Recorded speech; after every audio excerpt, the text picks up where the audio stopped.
할렐루야. 아멘. 오늘도 주님의 전에 나오신 여러분들 진심으로 환영하고 사랑하고 축복합니다. 오늘은 요한복음 4장 말씀을 살필 텐데요.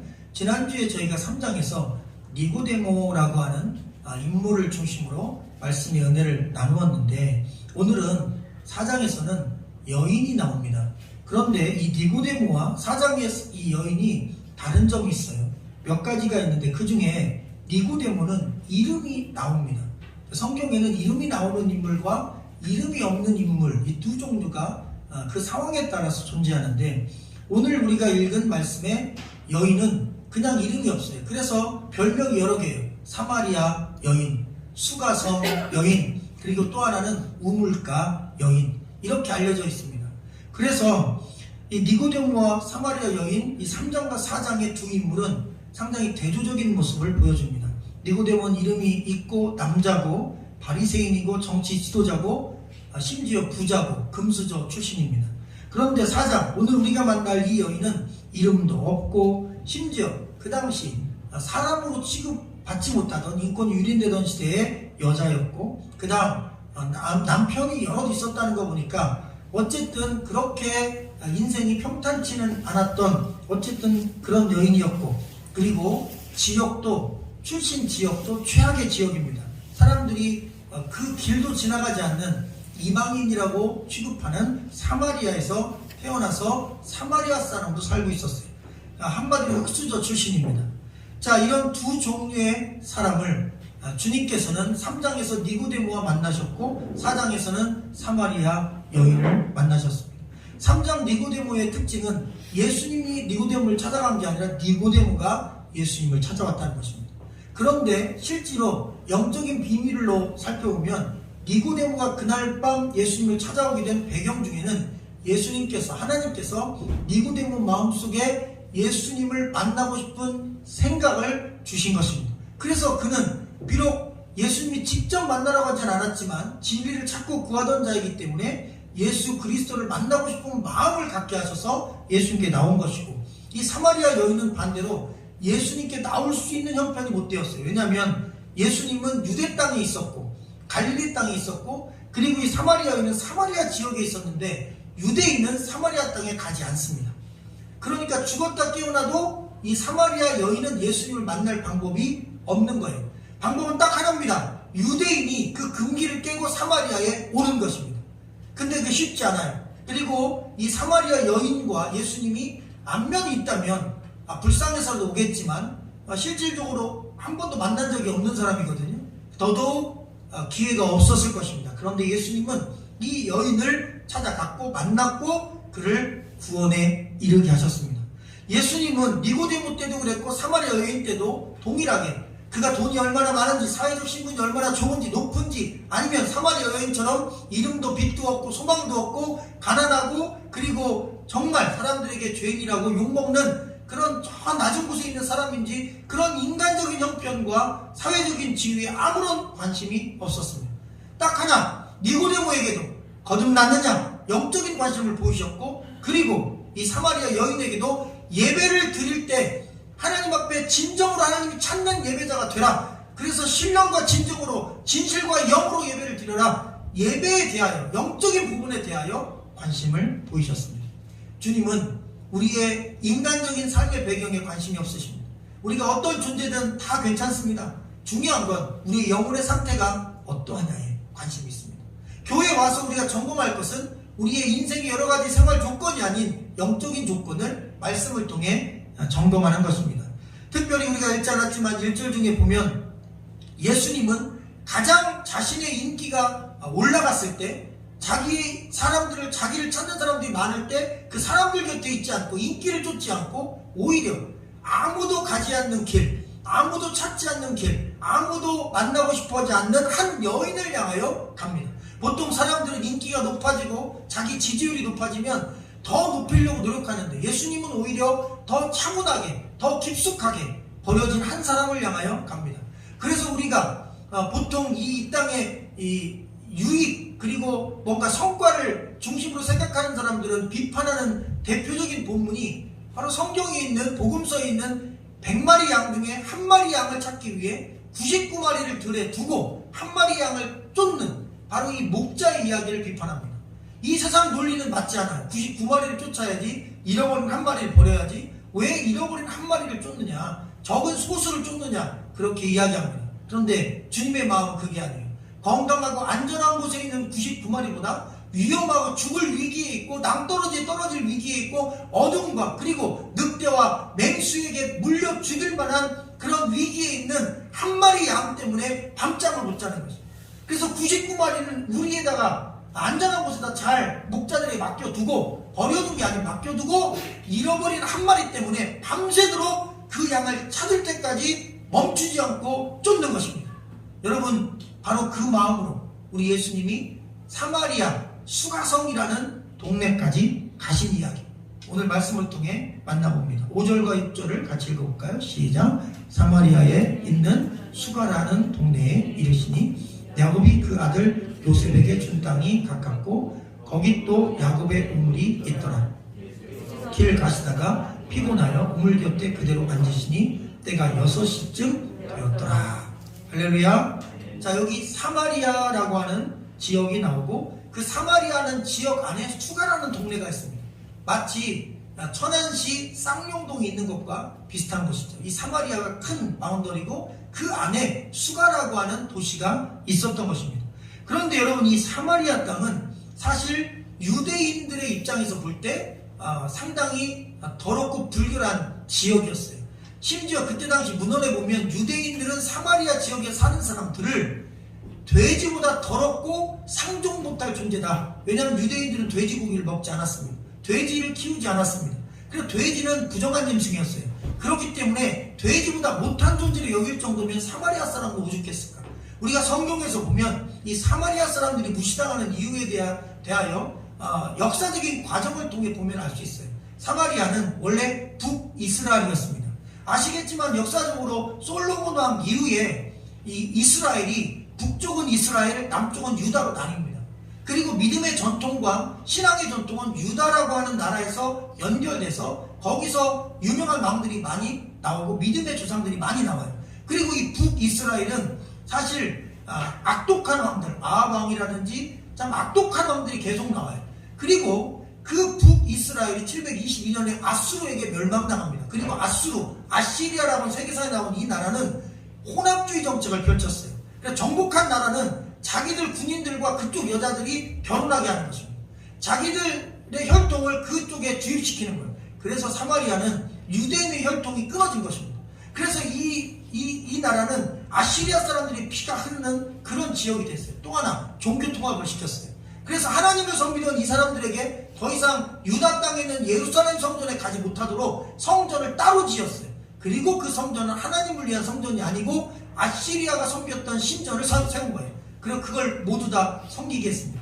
자, 종교적으로 혼합주의가 됐고 혈통적으로 혼합주의가 됐는데, 유대인들은 목숨 걸고 자기 혈통을 지키는 이 혈맹주의가 있습니다. 그래서 피가 오염되면, 만약 외국인과 결혼하면 그거에 대해서 인정하지 않아요. 그래서 이 사마리아 지역은 종교도 타락했고 혈통도 뭉개졌다. 그래서 그 사람들은 개돼지보다 못한 존재다. 이렇게 취급한 지 이미 오래되었습니다. 722년부터 이 BC 4년, 3년, 또 10년, 20년 이 어간까지 그렇게 아주 긴 시간 동안 그렇게 되었어요. 그러니 관계를 맺지도 않을 뿐더러 밥도 먹지 않고 심지어 결혼은 아예 하지 않았습니다.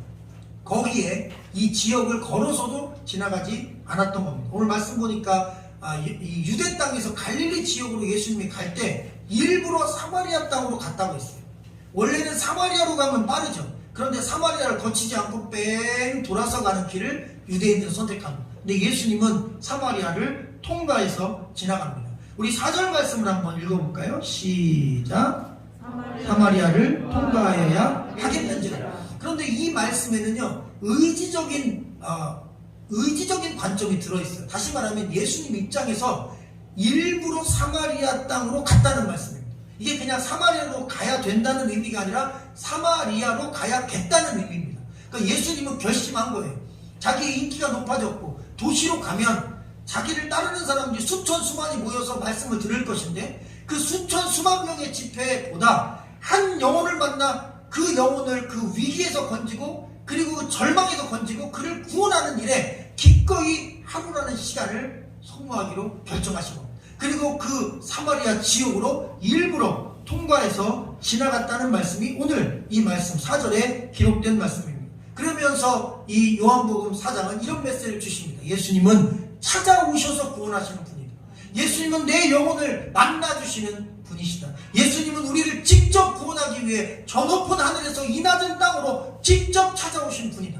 또 땅에만 찾아온 게 아니라 우리의 삶 가운데도 그분이 찾아오셔서 우리를 구원하신 분임을 믿으시기를 주의 이름으로 간절히 축원합니다.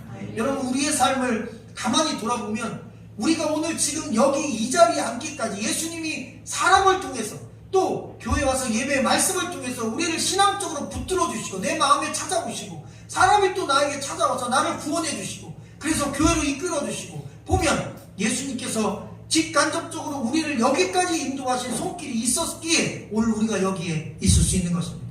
할렐루야. 여러분, 우리의 삶을 돌아보면 그분의 손길, 그분의 찾아오심, 그분의 인도하심이 너무나 많다는 사실을 우린 영적으로 깨달을 수 있는 것을 기억하기를 주의 이름으로 축원합니다. 특별히 오늘 시간이 나와 있고 장소가 나와 있는데 우물가의 낮 12시, 성경 시간 6시는 우리가 반대니까 낮 12시입니다. 이 제6시인 낮 12시에 예수님이 우물가에 먼저 와 계시고 예수님의 12제자는 이 수가성 동네 쪽에 들어가서 먹을 것을 구입하러 가 있는 상태입니다. 예수님 혼자 앉아있는 거예요. 제자들 없이 혼자 앉아있어요. 예수님이 다 미리 계획하신 것 같아요. 왜? 제자들이 있고 남자 13명이 있으면 여자 혼자 물 뜨기가 참 민망하거든요. 기다렸다가 떠나면 물을 뜨겠죠. 근데 남자 혼자 있고 그리고 본인은 물을 떠야 되니까 조용히 피해서 물을 뜨게 되는 그런 상황이 되었고 또 두 사람만 있다 보니까 아주 깊숙한 대화를 나눌 수 있는 환경이 조성된 거예요. 뭔가 이 여인이 오기를 기다린 거예요. 그리고 그 여인이 도착했을 때 그 여인과 우물물을 중심으로 해서 예배의 이야기까지 폭넓은 대화, 그의 인생에 있는 문제인 남편 문제까지 폭넓은 주제로 대화를 한 다음에 그리스도가 누군지에 대하여 확실하게 복음을 전하여 그 영혼도 구원하고 수가성 사람들도 구원하는 이야기가 오늘 말씀에 기록된 말씀입니다. 이 말씀에 나오는 이 수가성 여인은 예수님이 오늘 밝힌 대로 남편이 5명이 있었대요. 그런데 지금 있는 남편도 사실 평생 살 진짜 남편이 아니라고 합니다. 그럼 남편이 총 몇 명이에요? 6명이 있었습니다. 근데 오늘날에도 사실 결혼 6번 하는 거 쉽지 않잖아요. 근데 이 당시 예수님 당시에 이스라엘 사람들, 사마리아 사람들은 이혼을 2번 정도는 할 수 있었답니다. 그런데 그것도 여자는 이혼을 할 수 없어요. 남자가 살다가 마음에 안 드는 일이 있으면 남자 마음대로 이혼할 수 있어요. 그 당시 문건을 보면 남자가 여자에게 이혼 증서를 주게 돼 있고 이혼 증서에 사인을 해서 주는데 그 이혼 증서에 이런 말이 써 있습니다. 내 마음대로 이혼을 결정하여 이렇게 돼 있어요. 그럼 이혼 증서의 공식적인 문건의 표현이 남자가 쓸 때 내 마음대로 이혼을 합니다 이렇게 쓸 수 있었어요. 그러니까 여자랑 살다가 마음에 안 들면 내 마음대로 이혼하고 그 다음 내 마음대로 두 번째 부인을 맞이해도 사회적으로 아무런 책망거리가 안 돼요. 근데 여자는 치명적입니다. 그렇게 2번 정도 만약에 이혼을 당하게 되면 그 다음부터는 그냥 과부로 혼자 살아야 되는 거예요. 근데 이 여인은 어찌된 일인지 남편이 5명 있었고 이번에 1명 있었어요. 그래서 그 당시 상황을 살펴보면 이혼을 한 2번 정도 당한 거고 그 이혼 2번 당하기 사이 안에 남편이 적어도 3명 이상 죽은 거예요. 다시 말하면 사별을 당한 거죠. 그러니까 이 여인은 공식적으로 이혼도 2번 이상 당했고 그리고 남편이 3번 이상 죽은 거예요. 근데 지금 만난 사람도 아직 불안한 거예요. 왜? 이 남자도 언제 이혼 증서 써줄지 몰라요. 그러니까 이 여인이 상당히 매력적인 뭔가가 있었던 것 같아요. 남자들이 좋아하는 뭐가 있었던 것 같아요. 그러니까 남자들이 막 꼬인 거예요. 그런데도 불구하고 2명 이상 이혼당하고 3명 이상 이 세상을 떠난 그런 아픔을 겪은 사람입니다. 그래서 실질적으로 이 여인에 대해서 대부분 설교할 때 부정한 여인, 죄인으로 막 몰아가는데 만약 이 여인이 부정한 여인이고 죄인이고 뭐 그 당시에 뭐 몸을 파는 정도 수준의 그런 못된 사람이었다면 이 여인이 나중에 예수님을 만나고 오늘 이 4장 끝에 보면 내가 그리스도를 만났다. 내 과거를 다 알고 계신 분을 내가 만났는데 이분이 메시아고 그리스도다. 수가성에 가서 사람들에게 외쳤을 때 수가성 사람들이 전부 나와서 그 여인의 말을 믿고 예수님께 찾아와서 말씀을 듣고 다 구원받았다는 거예요.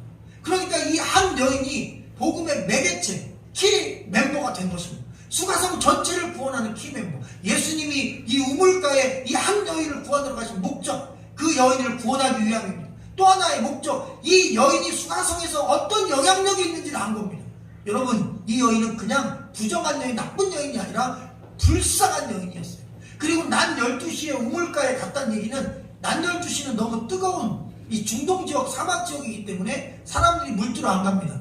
해 뜨기 직전, 그때 물 들어오고 해가 지기 직전 물 들어옵니다. 해가 좀 없을 때 와요. 그런데 이 여인은 12시에 와요. 그래서 이 12시 때문에 또 오해가 있어요.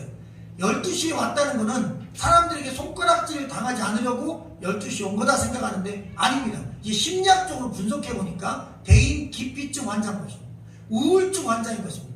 그러면 왜 이런 대인 기피증과 우울증이 생겼냐? 다른 사람들에게 욕먹어서 생긴 게 아니라 자기 스스로의 인생이 너무 한탄스러워서 사람들이 보기 싫었던 것입니다.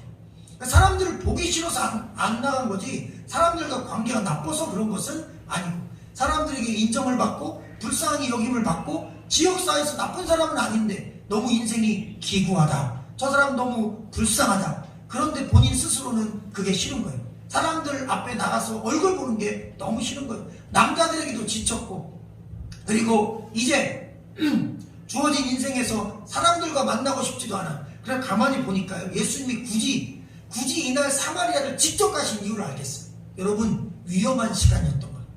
가만히 보니까 이게 대인 기피증의 우울증이 이미 오래된 상황이고 인생을 더 살아갈 사실 에너지와 동력을 못 갖고 있었다는 거예요.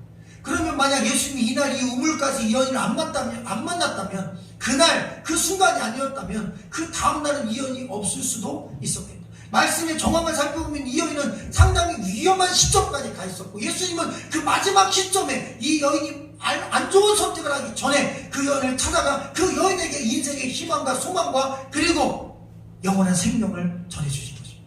할렐루야. 그날 우물물을 떠서 먹고 그 매일매일 떠먹는 그 우물물, 너희가 이 우물물을 먹지만 이 우물물은 한 번 먹어도 되는 게 아니라 죽을 때까지 먹어도 해결이 안 되는, 갈증이 해결이 안 되는, 먹으면 또 먹어야 되는 그런 우물물이다. 그러나 내가 주는 물은 다르다. 너희 배에서 영생하도록 솟아가는 물이다. 그래서 한 번 먹으면 그걸로 너희 영혼은 만족이다. 13절과 14절을 같이 읽어볼까요? 여러분의 음성으로. 아멘. 지금도 그렇지만 당시에도 남편 잘 만나면 인생이 피는 경우가 많았습니다. 그래서 부자, 사회적 영향력 있는 니고데모 같은 사람을 만나면 행복할 것이다. 나름 그런 희망을 갖고 살아가는 거죠. 그런 희망을 품고 이 여인도 결혼을 했을 겁니다. 그런데 남편에게 이혼당했죠.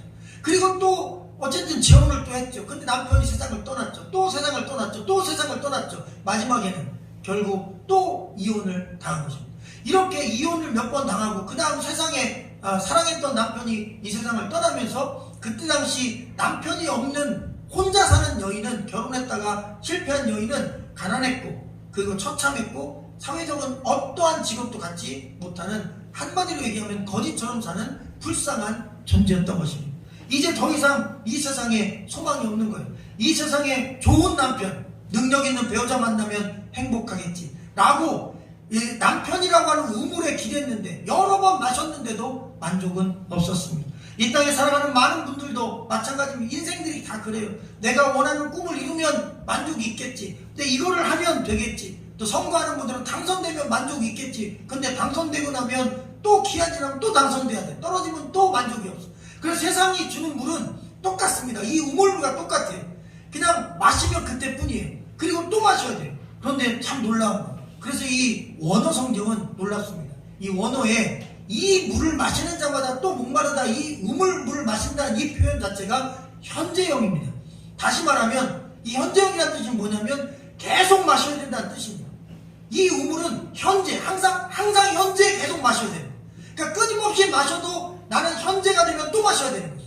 그런데 주님께서 말씀하시는 내가 주는 물은 라고 하는 이 물은 여러분 이 과거형인데 그냥 단순 과거형도 아니고 부정 과거형. 이 얘기는 원어적으로 보면 한 번만 마시면 끝난다는 표현입니다. 과거 언제 시점이든 내가 이 물을 한 번 딱 마시면 영원토록 다시 마시지 않아도 된다는 종교의 의미를 갖고 있는 거예요. 그러니까 이게 의미가 다른 것입니다. 하나는 현재예요. 계속 마셔야 돼요. 근데 주님이 주는 물은 언제든지 한 번만 딱 마시면 끝납니다. 할렐루야. 여러분, 예수 그리스도를 진정성 있게 진심으로 한 번 만나면 구원에 이릅니다. 영생에 이릅니다. 그리고 그 영생은 영원토록 우리를 떠나지 않습니다. 왜? 영생은 이터널 라이프, 영원한 것입니다. 만약 영생이 중간에 없어진다면 그건 영생이 아닌 것입니다. 그래서 사람들이 그래요. 가룟 유다가 예수님 만나서 3년간 동행했는데 왜 그럼 그는 구원 못 받았습니까? 그는 단 한 번도 세상 물을 마셨지 영생수인 예수 그리스도를 진심으로 믿은 게 아니기 때문입니다. 그 예수님을 진심으로 만나야 되는 것입니다. 마음으로 진짜 만나야 되는 것입니다. 가룟 유다는 자기가 원하는 우물로 예수님을 만났어요. 정치적인 메시아로 만났어요. 자기에게 좋은 자리 주고 돈 많이 얻게 해줄 그런 우상으로 예수님을 대했기 때문에 그에게는 예수님 영생수가 되지 않았어요. 왜? 예수님이 그런 존재인 거 필요 없거든요. 이 땅에서 순간적으로 현재 내 목을 시원하게 해주고 내 욕구를 채워줄 수 있는 존재이기를 바랬는데 그 기대가 무너지고 예수가 십자가에 못 박아 돌아가신다는 소식을 듣자 팔아버린 것입니다. 돈이라도 벌자. 왜? 돈과 권력과 자기 목적이 전부였기 때문인 것입니다. 그러나 나는 다른 제자들은 달랐어요. 예수가 생명수였습니다.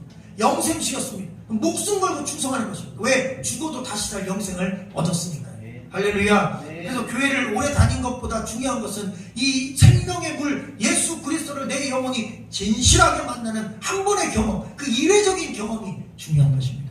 그러면 영생하도록 내 배에서 그 영원한 생명이 끊어지지 않고 연결되어 죽어도 영원히 살고 살아도 영원히 사는 영생의 존재가 된다는 메시지인 것입니다. 자, 끝으로 23절과 4절 읽어볼까요? 준비되셨죠? 시작. 아버지께 참되게 예배하는 자들은 영과 진리로 예배할 때가 오나니 곧 이때라. 아버지께서는 자기에게 이렇게 예배하는 자들을 찾으시니라. 하나님은 영이시니 예배하는 자가 영과 진리로 예배할지니라. 아멘. 여러분, 이 말씀 4장의 이 수가성 우물가 여인의 이 말씀은 이 여인의 죄를 지적하고 그 다음 회개케 하는 그런 내용이 아닙니다. 사실 이 말씀의 핵심은 오늘 우리가 읽은 23, 24절입니다. 예배란 무엇인가를 가르쳐주기 위한 말씀입니다. 참 놀랍죠. 이 여인은 사실 그냥 불쌍한 여인이었어요. 그런데 예수님과 대화를 하면서 점점 예수님이 누군지를 알게 돼요. 그래서 나중에 보면 이 예수님에 대하여 그가 고백합니다. 당신은 선지자군요. 우리 한글성에 주역을 했는데 사실 선생님이라고 합니다. 그런데 뒤에 보면 선지자시군요 이렇게 고백해요. 처음에는 그냥 이상한 남자였어요. 자기한테 관심을 가졌던 남편들처럼 자기 외모 때문에 관심을 갖고 수작을 부리는 남자인가 경계를 했어요. 그런데 이분이 자기 과거를 알아요. 내 남편을 데려와라. 그 한마디에 그냥 확 무너진 거예요.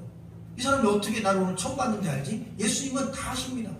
우리가 말하지 않아도 우리의 형편, 우리의 상황, 우리의 그 위기 다 아십니다. 내가 갖고 있는 핸디캡 다 아시는 거예요. 너에게 있어서 가장 지금 큰 치명적인 아픔, 인생의 가장 썩 물은 남편 아니냐? 네 남편을 데려와봐라. 남편이 없습니다. 그래 맞다. 너 남편 5 있었지? 또 깜짝 놀란 거예요. 내 남편이 5이나 있었던 거 어떻게 알았지? 근데 지금 살고 있는 남편도 아직 법적인 부부 아니지? 또 깜짝 놀란 거예요. 어떻게 알았지?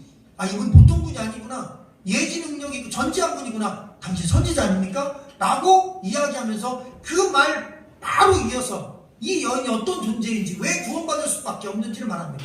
이렇게 얘기합니다. 예배 장소를 물어봐요. 우리들은 예배 장소가 바로 이 사마리아, 바로 이 아수르가 세워준 이 성전이라고 이야기하는데 당신 유대인들은 꼭 예루살렘 성전에서 예배드려야 된다고 주장하던데 과연 어떤 것이 진짜입니까? 선지자님? 하고 예배에 대해서 물어봐요. 여러분 생각해보세요.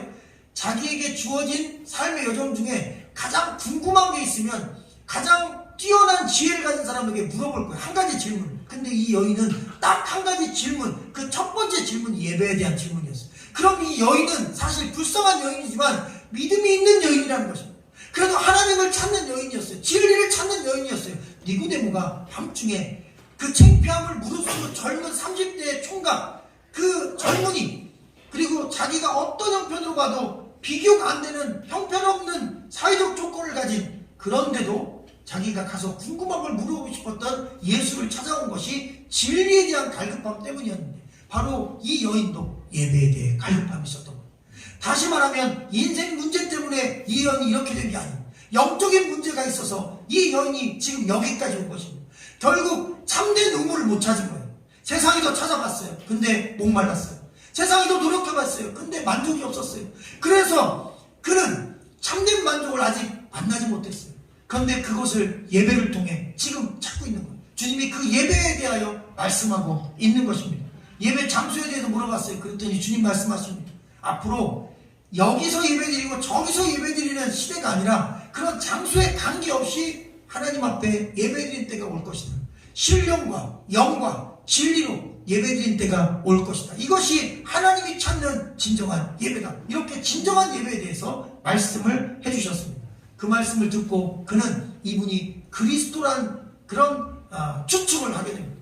그리스도가 이 땅에 오시면 그런 일이 있지 않겠습니까? 메시아가 이 땅에 오시면 그런 일이 있지 않겠습니까? 그랬더니 그분이 결론적으로 26절 이후에 말씀하시는 거예요. 너 앞에서 말하고 있는 내가 바로 너가 기다리는 그 메시아다 그랬어요. 할렐루야. 분명히 그 여인에게 밝혀주셨어요.